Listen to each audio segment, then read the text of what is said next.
I'm Allison Schmolt, and I'm going to be picking up on what causes someone to become a bully. So a lot of times the reason that a bully is created is really not understood, but we do have some things referenced here below. So first we'll go over the hierarchy system. So physicians are given the power to command others in the healthcare industry. This is nurses included. They can force them to take orders, instruct them on what to do, and in turn, this can cause the nurse to have a bad attitude, and this can trickle down to other nurses, and the nurse that has been treated badly will start treating other nurses badly, and so it creates this chain of events, and a bully is created. Next is seniority. So we see this a lot. Like a nurse that's been on our floor for a really long time feels like they have more authority, more say-so, more control over how a patient is taken care of, or how this certain procedure is done, or whatever it may be. But their seniority is causing them to become a bully because they think they know better than everyone else since they've been there longer, which that's not necessarily the case. So insecurity. Insecurity can be a huge thing when it comes to being a bully. You don't feel like,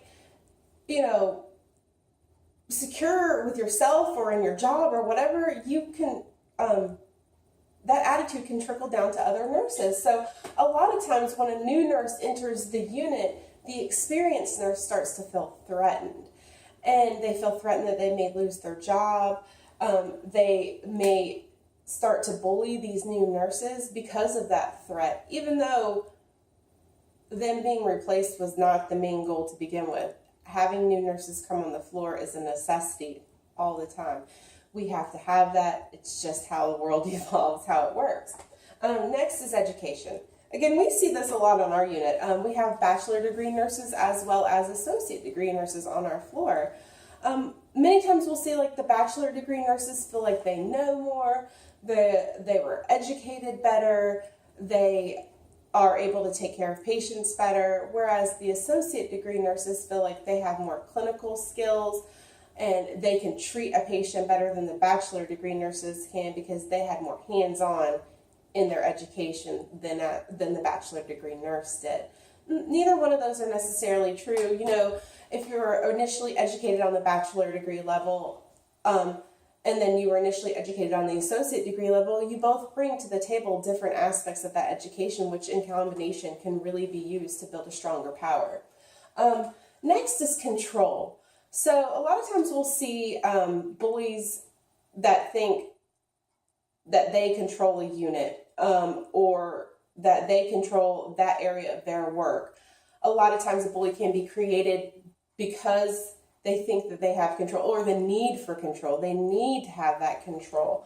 And so when the person that's being bullied doesn't conform to the bully's expectations or the bully's wants or wishes, it can cause the nurse to quit.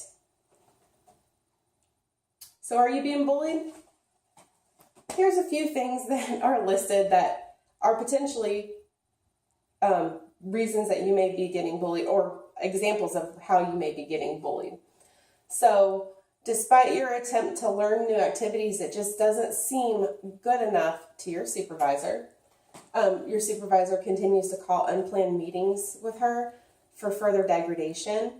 No matter how many times you ask a senior nurse for help, or a senior leader, or your supervisor for help because you feel like you're being bullied, that person says, "Oh yeah, we'll take care of it. I'll speak to that person." You never see any change on your floor. Could be being bullied. If you're being screamed at or yelled at in front of other individuals, definitely a sign of being bullied. If you're constantly fearful that, or waiting for the next shoe to drop, waiting for the next negative thing to happen, walking on eggshells at your job, very uncomfortable, it's a sign of being bullied. If there's frequent spreading of rumors or negative comments about an employee, about their work ethic, about patient care, about the style of their dress, the way that they talk, their beliefs, all signs of being bullied. Moving on, if you're being given an unmanageable workload, if you're being ignored or excluded on your unit, having rumors spread about you, given a workload below or above your competency level, which sets you up for failure, having your professional opinion ignored, having relevant information that could be very important to your daily routine or to that particular day's job, having that withheld from you, being given impossible targets or deadlines, and being ridiculed or humiliated about your work. So effects of bullying have a negative effect on the person being bullied as well as the unit as a whole. We're going to focus more on the individual here. Some of the effects of being bullied can be more absenteeism from work. Now, this particular one does have a huge effect on the person being bullied as well as the unit, because, we're down a nurse. The nurse is at home because she doesn't want to go to work, because she doesn't know what's going to happen that day at work. She's tired of feeling bullied. She's tired of being ridiculed. Now we're short a nurse on the unit.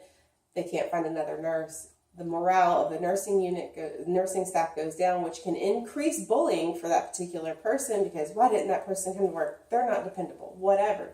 So that's a negative on both ends. It's a lose-lose situation. But also increased headaches, anxiety, sleep disturbances, an increased level of depression. Some even have post-traumatic stress disorder, decreased performance at work, increased medical errors, increase in poor communication, and then also any combination of these things, due to the rift that is already between the employees, can cause an increase in a decrease in patient safety, or having a compromise in patient safety, because the bully person is having all this other stuff on their shoulders and not feeling up to par, and so the way that they care for the patients is not where it should be. So what do you need to do? You need to protect yourself. So if you feel like if you're being bullied or there's a potential for you to be bullied, there's some things that can be done to protect yourself. First, identify the source of the bully. Is it your fellow nurse? Is it a nurse supervisor? Is it a physician? Next, know your rights on the facility level, on the state level, and on the federal level. Knowing these things and bringing it to the table is going to give you a lot more strength in your argument. Know your institutional policies and procedures, and also document the time of the incident, the witnesses that were present, what happened in the incident, what the situation was, and what the outcome was. And also follow the proper chain of command when reporting your incident. So go to your supervisor, and then after you go to your supervisor, go to the area manager, and then so on, according to your chain of command. So what can be done?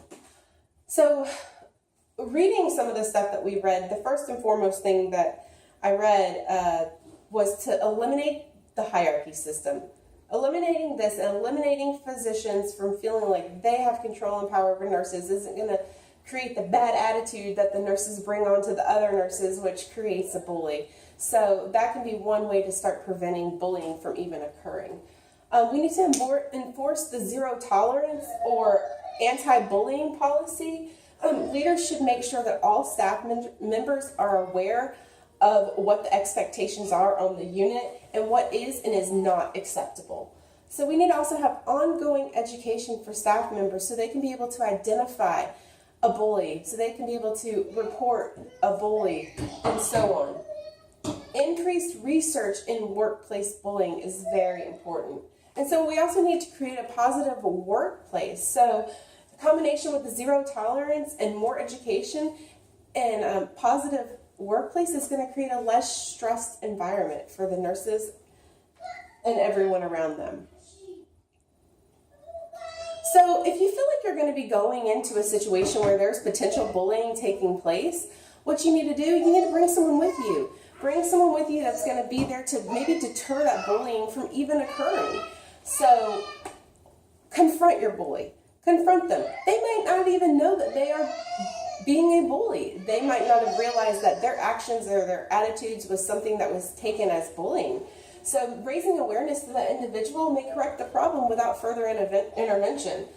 If this doesn't help, we could use a mediator. Having a third party mediator can always help on both sides. It may help neutralize the situation, may help the bullied nurse understand the reasons that the bullier was acting the way that they were, and the bullier would understand why the person felt like they were being bullied, and we can alleviate all of these problems and fix them for further and prevent further occurrences from happening.